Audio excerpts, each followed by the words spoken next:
温度が高くなる場合がありますので注意ください。温度 means temperature. が is a particle that indicates the subject. 高く comes from the adjective 高い which means high.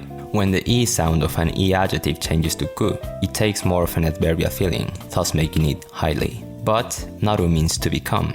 And if you're studying Japanese, you must be already familiar with this combo. So this means temperature gets high. Bai means case. When a noun comes right after a verb, it means that the noun performs or encompasses the course of action. For example, 川にそやるく人々. So this means cases in which temperature gets high.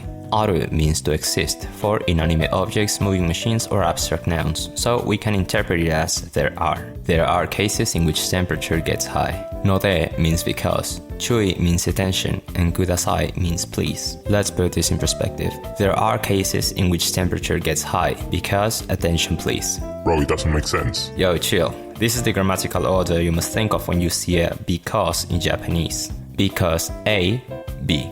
Because there are cases in which temperature gets high, please pay attention. Or you can reorder it as, please pay attention because there are cases in which temperature gets high. ご視聴ありがとうございます。